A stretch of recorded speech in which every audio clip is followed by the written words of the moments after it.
அனைவருக்கும் வணக்கம். மாண்புமிகு தமிழ்நாட்டு முதலமைச்சருடைய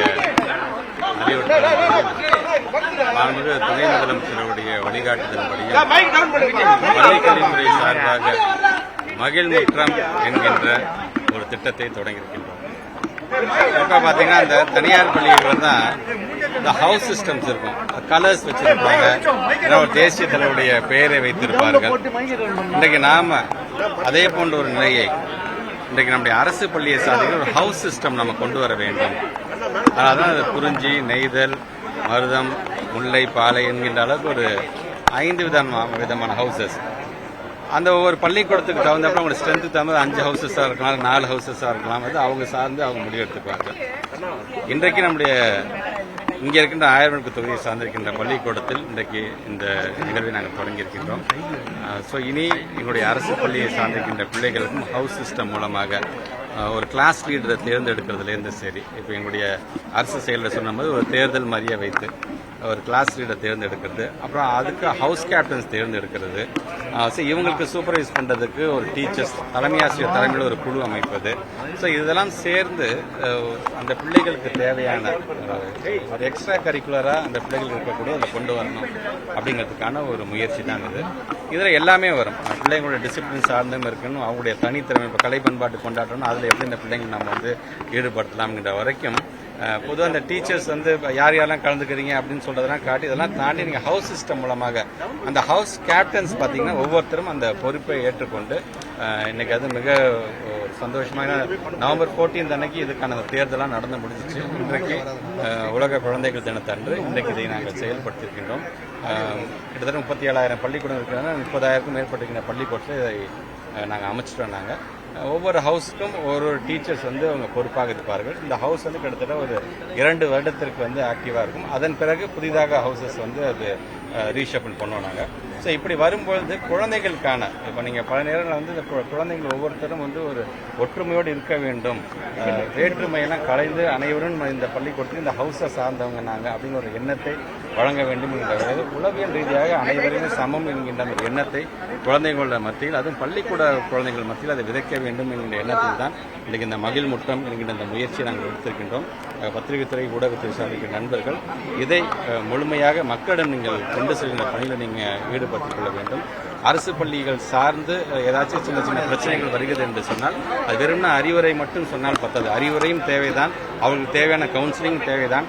அதே நேரத்தில் அந்த பிள்ளைகளுக்கு ஒரு ரெஸ்பான்சிபிலிட்டி கொடுத்து அவங்களை அதில் ஈடுபடுத்தும் பொழுது இன்னும் அது மிக எளிதாக தோழிகளுக்கு உள்ளாரே பேசி அதை சரி செய்கின்ற அளவிற்கும் அது நல்ல ஒரு மாற்றத்தை நாம் உருவாக்க முடியும் என்கின்ற ஒரு நம்பிக்கையில் தான் இந்த முயற்சியில் நாங்கள் இறங்கியிருக்கின்றோம். இது கண்டிப்பாக ஒரு நல்ல ஒரு பலனை தரும் என்ற நம்பிக்கை எங்களுக்கு.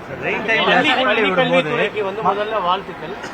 இது எந்த மாதிரி மாணவர்கள் மத்தியில் ஒரு அரசியல் புரிதல் வரும் ஆளுமையை உருவாக்கும். நீங்க வந்து அந்த மகிழ் மட்டத்தில் வந்து நாட் ஒன்லி இந்த ஹவுஸ் கேப்டன்ஸ்க்காக மட்டுமல்ல, ஒரு மாதிரி சட்டமன்றம் என்றால் என்ன, ஒரு மாதிரி நாடாளுமன்றம் என்றால் என்ன, ஒரு பள்ளிக்கூடத்தில் ஒரு தண்ணி சார்ந்து தண்ணி கீழே கொட்டுது, பைப்பை ப்ராப்பராக மூடலை அப்படின்னு சொன்னாங்கன்னா அந்த பிள்ளைகளுக்கு ஒரு அமைச்சர் மாதிரி. ஸோ இது நம்ம சரியாக இருக்க வேண்டும் என்று, சுத்தபுத்தமாக இருக்க வேண்டும் என்று சொன்னால் அது சார்ந்து ஒரு அமைச்சராக. ஸோ இது ஒரு மாதிரி சட்டம்னு ஒரு நாடாளுமன்றம். இது தங்களை அறியாமல் ஒரு ஓனர்ஷிப் கொடுத்துட்டா போதும் குழந்தைங்களுக்கு, நீ செய்ய அப்படின்னு நம்ம ஒருத்தங்க அறிவுறுத்தலே சொல்றதுக்கு பதில், அப்பா இது உன்னோட பொறுப்புப்பா, நீ தான்ப்பா பார்த்துக்கணும் அப்படிங்கும் பொழுது அந்த ஓனர்ஷிப்போட அந்த குழந்தைங்க அதை கண்டிப்பாக செய்வாங்க. அந்த ஓனர்ஷிப்போட செய்யும்போது நீங்க சொல்ற அளவுக்கான அந்த தலைமை பண்பு வந்துடும், நல்ல ஒழுக்கம் வந்துடும், சுத்தபத்தமாக இருக்க வேண்டும், தானும் சுத்தபத்தமாக இருக்க வேண்டும், பள்ளிக்கூடமும் இருக்க வேண்டும் ஒரு எண்ணத்தை அந்த குழந்தைகள் நாங்கள் விதைக்கின்ற விதமாகத்தான் இந்த மாதிரி சட்டமன்றமாக இருந்தாலும் மாதிரி நாடாளுமன்றமும் உலக நாட்டு நடப்பை புரிந்து கொள்வதற்கான ஒரு நல்ல ஒரு வாய்ப்பாக இது அமையும் என்கிற ஒரு நம்பிக்கை.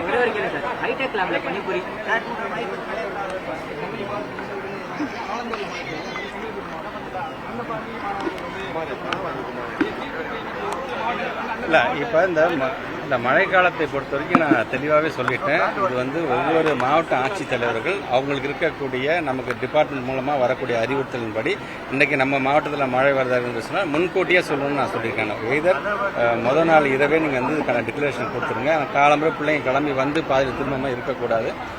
நான் சம்டைம்ஸ் பார்த்தீங்கன்னா நம்முடைய அந்த ப்ரெடிக்ஷன்ஸை சம்டைம்ஸ் தப்பாகவும் போகுது. மழைன்னு சொல்லிட்டு திடீர்னு மழை வராமலே போயிடுச்சு. அந்த கலெக்டர் சார் நாங்கள் அதை பார்த்து நாங்கள் முடிவு பண்ணிக்கிறோம் சார், யாரும் பாதிக்காத வண்ணம் என்று அவங்க சொல்லியிருக்கிறாங்க. அதே நேரத்தில் ஒரே மாவட்டத்தில் ஒரு பகுதியில் மழை பெய்யுது, ஒரு பகுதியில் மழை பெய்யல போது கலெக்டர்ஸே என்ன சொல்றாங்கன்னா, இந்த டிஸ்கிரிப்ஷன் ஆஃப் ஹெட் மாஸ்டர்ஸ், அங்கே இருக்கவங்க ஹெட் மாஸ்டர்ஸ் ஹெட் மினிஸ்டர்ஸ் அவங்களே அதை முடிவு செய்து கொள்ளலாம். இந்த விதத்தில் அதையும் அவர்கள் அறிவுறுத்துகிறார். ஸோ அந்த குழப்பங்கள் அது வர வேண்டாம்.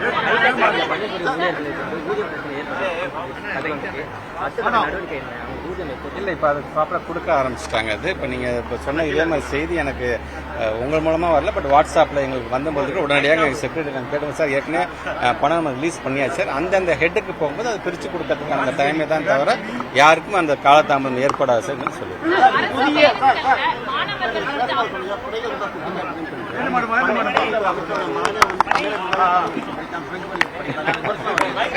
அது வந்து ஒட்டுமொத்தமாக இன்னைக்கு நான் வந்து ஒரு விளக்கத்தில் சொல்லியிருக்கேன். என்னோட இரண்டாவது மகன் வந்து தமிழ் தான் பாடம் எடுத்து படிச்சுட்டு இருக்கிறாரு. எதனால் அவர் சொன்னாருங்கிறதுக்காக சொல்றேன். 6ஆம் வகுப்பு வரைக்கும் தமிழ் பாடத்தை படித்துக் கொண்டிருந்தவர் 7ஆம் வகுப்பு வரும்பொழுது அவர் என்ன சொன்னாருன்னா, அவர் யூனிக் லாங்குவேஜ் நான் ட்ரை பண்ணி பார்க்கட்டுமான்னு சொல்லும்போது நான் சொன்னேன், தமிழ் மாதிரி வராது சரி ட்ரை பண்ணி பாருன்னு சொல்லும்போது அதுதான் அவர் சொல்லியிருப்பாரு, பிரெஞ்சு ரொம்ப டஃப் அப்படின்னு. இப்போ 8ஆவது திருப்பி அவர் வந்து தமிழ் லாங்குவேஜ் அவங்க வந்துட்டாங்க. அவங்களோட தமிழ் டீச்சர் பேர் கூட சத்யா மேடம் தான். ஆனால் எதனால் அவர் சொன்னாருன்னு தெரியல. கேட்டபோது திடீர்னு மைக் நீட்டு கேட்கணும் என்ன சொல்லுன்னு தெரியல, அதனால தான் அப்படி சொல்லிட்டேன்னு கூட சொன்னார். கவலைப்பட வேண்டாம், பள்ளிக்கல்வித்துறை அமைச்சர் வந்து தமிழ் பாடத்தை தான் அவர் படித்துக் கொண்டிருக்கிறார். புதிய கல்விக் கொள்கை இல்லைம்மா, ஏற்கனவே வந்து நாங்கள் லாஸ்ட் 3 இயர்ஸாகவே நாங்கள் வந்து ரொம்பவே நாங்கள் அறிவுறுத்திருக்கோம். அது ஒவ்வொரு டீச்சர்ஸ் மூலமாக சொல்லியிருக்கோம், சிஓஸ் மீட்டிங்லேயும் சொல்லியிருக்கோம். பசங்க விளையாட்டுத்தனமாக இளங்கன்று பயம் அறியாதுங்கிற மாதிரி பஸ்ஸில் வந்து தொத்திக்கிட்டு வருதுலாம் பண்ணக்கூடாது. சில நேரங்கள் நான் பஸ்ஸை நிறுத்தி நானே அட்வைஸ்லாம் பண்ணியிருக்கிறேன். பட் அதே மீறி அந்த பிள்ளைகள் வரும்போது உள்ளபடியே அது எங்களுக்கு வந்து அது சங்கடமாக இருக்குது. இது வந்து நாட் ஓன்லி டீச்சர்ஸ் ஆர் நாங்கள் அட்வைஸ் பண்ணது மட்டும் இல்லை, பேரண்ட்ஸ் அவங்களுமே இது வந்து ஒரு ப்ராப்பர் அட்வைஸ் கொடுக்கணும்னு நினைக்கிறேன். யூனிசெஃப் புதிய கல்விக் கொள்கையை உருவாக்குறதுக்கு தமிழகத்தில் குழு அமைக்கப்பட்டது, பரிந்துரை பண்ணாங்க. அது இன்னும் செயல்படுத்தல. அது எப்போ புதிய கல்விக் கொள்கை தமிழகத்துக்கும் தனி கொள்கை அது பரிந்துரை பண்ணிருக்காங்க. எஸ்சிபி நாங்க என்ன வந்து ஒட்டுமொத்தமா கருத்து வாங்கியிருக்கிறோமோ அது சார்ந்து நாங்க வந்து இன்னைக்கு வந்து பள்ளிக்கூடம் போயிட்டு இருக்கு. அது வரக்கூடாதுன்றதுக்காக தான் NEP அவங்க திணிக்கப்பாங்க. அதை நாங்க ஒத்துக்காம இருக்கோம். சரி, நாங்க ஒத்துக்காம நாங்க எதை நாங்க ஃபாலோ பண்றோமோ அதை